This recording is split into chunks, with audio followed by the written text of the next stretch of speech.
Je me suis assise seule dans le salon faiblement éclairé, fixant la bougie vacillante sur la table basse.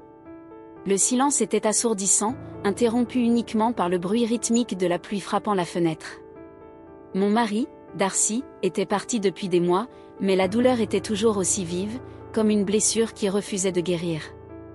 Les nuits étaient les plus difficiles, le vide à mes côtés dans le lit, l'absence de sa voix, les souvenirs qui hantaient chaque coin de notre maison.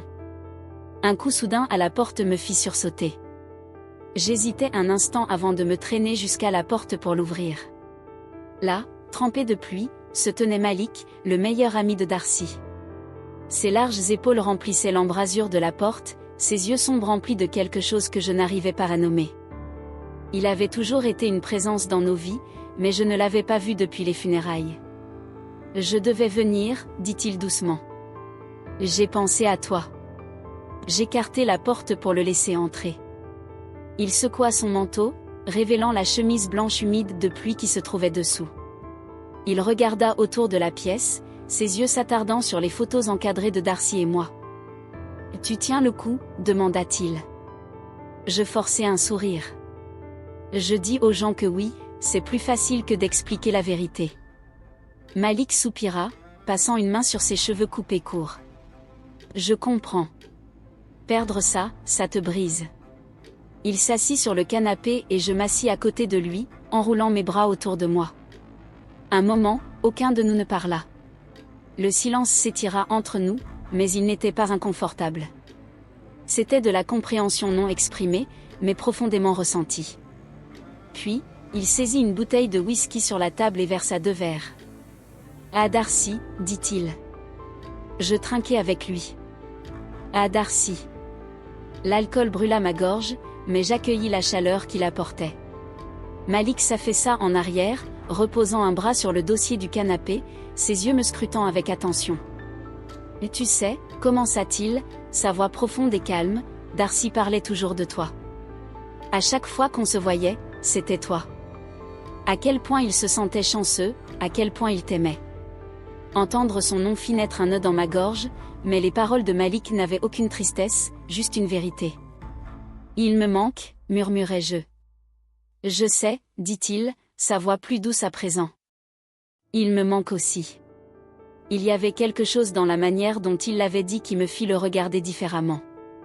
Malik avait toujours été fort, confiant, inébranlable, mais là, assis à côté de moi, il semblait fatigué, comme s'il portait son propre chagrin, mais qui ne s'était jamais permis de le montrer.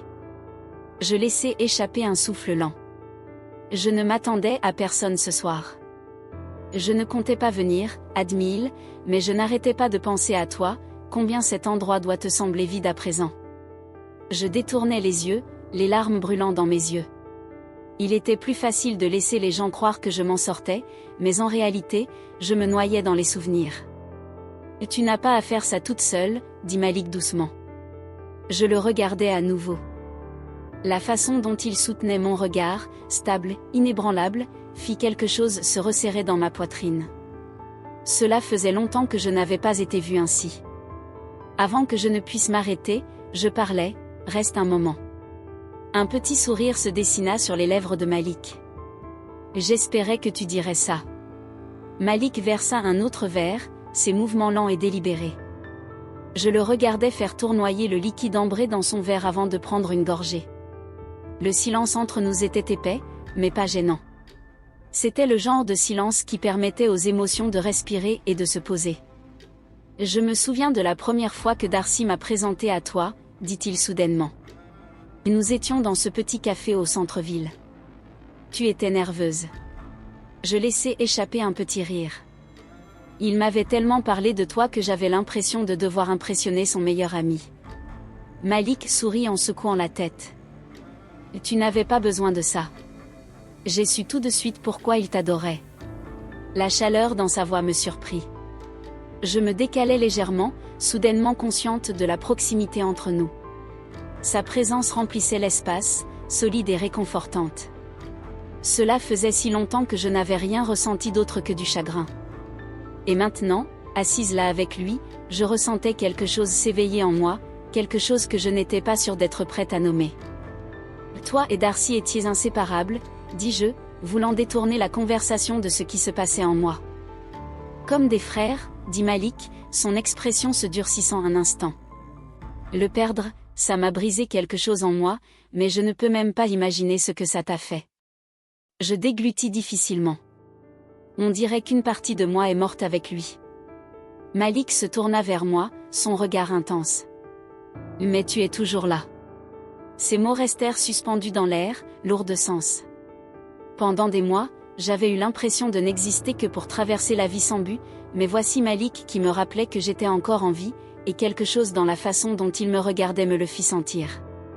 Je tendis la main vers mon verre, ayant besoin de quelque chose pour me stabiliser. « Comment fais-tu » demandai-je. « Comment tu continues » Il soupira, se frottant la mâchoire. « Je ne sais pas. Je suppose que je me dis que si Darcy était là, il voudrait que je vive vraiment. » Vivre. La sincérité dans sa voix me fit frissonner. Je réalisais alors à quel point il était différent de tous ceux qui avaient essayé de me réconforter. Les gens m'avaient présenté leurs condoléances, de la pitié, des mots vides, mais Malik, lui, m'offrait la vérité. « Tu es plus forte que tu ne le penses, dit-il. » Je secouai la tête. « Je ne me sens pas forte. »« Tu le es, insista-t-il. »« Je le vois. » Il y avait quelque chose dans son ton qui me coupa le souffle. Je me sentais exposée, comme s'il voyait des parts de moi que j'avais cachées, même à moi-même, et pour la première fois, je ne voulais pas me cacher. Nous continuâmes de parler, les heures passant sans que nous nous en rendions compte. Il me raconta des histoires de son enfance, des choses qu'il faisait avec Darcy quand ils étaient plus jeunes. Je ris, un rire sincère, et ce son me parut étranger, mais libérateur. Ça m'a manqué, avouai-je. Quoi ? Rire, me sentir comme moi-même. Le regard de Malik s'adoucit. Tu mérites de te sentir ainsi. L'air entre nous changea. Une énergie chargée envahit l'espace, faisant accélérer mon pouls. Je devenais de plus en plus consciente de notre proximité, de la chaleur de son corps, de la façon dont sa voix profonde me traversait. Je détournai les yeux, tentant de me reprendre. Il est tard. Il ne bougea pas. Tu veux que je parte ? Hésitante, je me demandais si je voulais cela. La partie logique de moi criait que c'était dangereux, que je me trouvais au bord de quelque chose que je n'étais pas sûre d'être prête à affronter, mais une autre partie de moi, celle qui avait été seule si longtemps, ne voulait pas que la nuit se termine. Non, répondis-je doucement.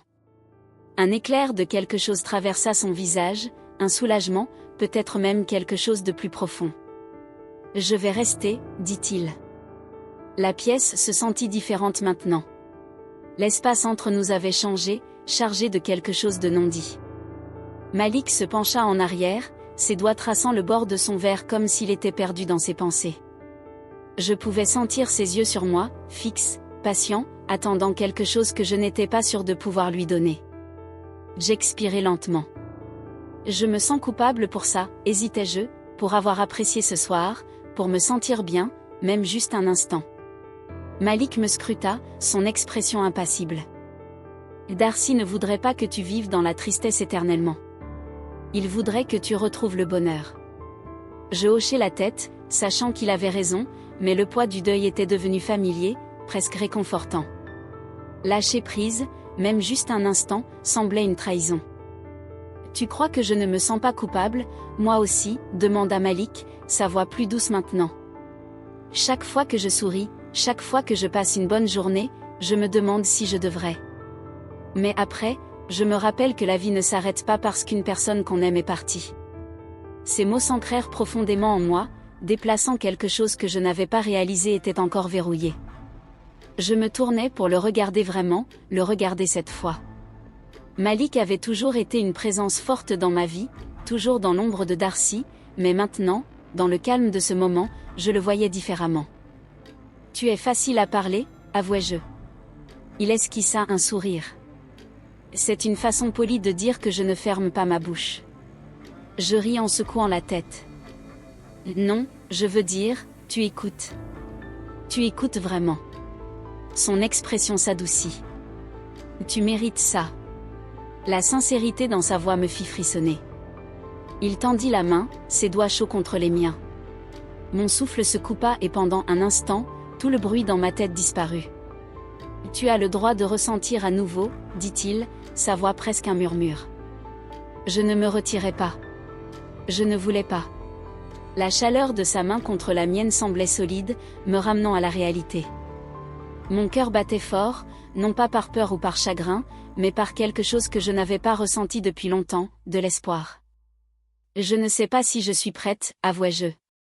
Malik hocha la tête, son pouce effleurant doucement ma peau. Ce n'est pas grave.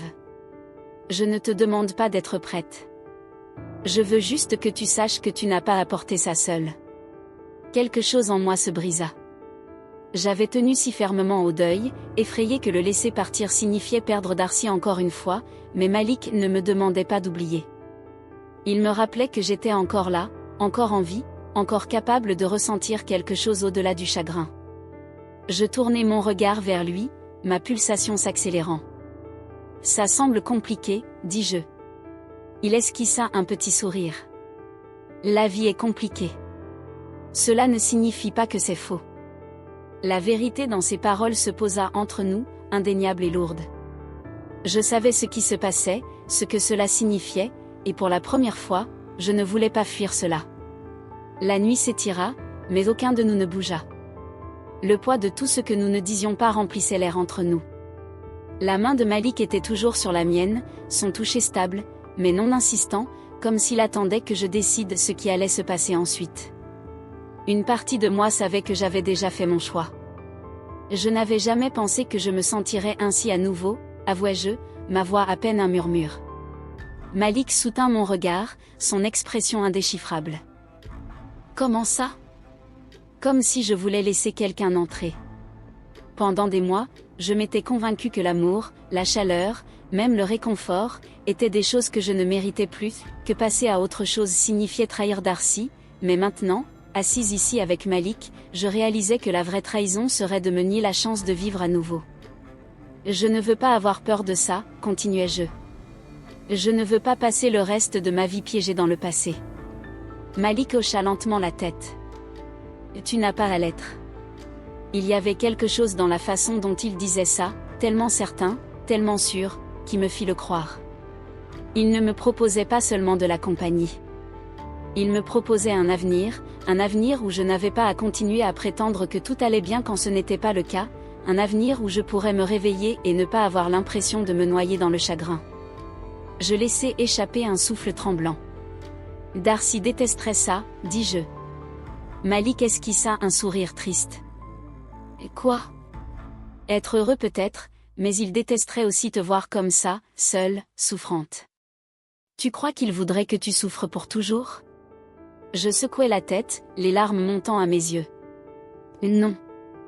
Alors ne le fais pas, ces mots étaient simples, mais ils défirent tout ce que je tenais, la culpabilité, la peur, la solitude.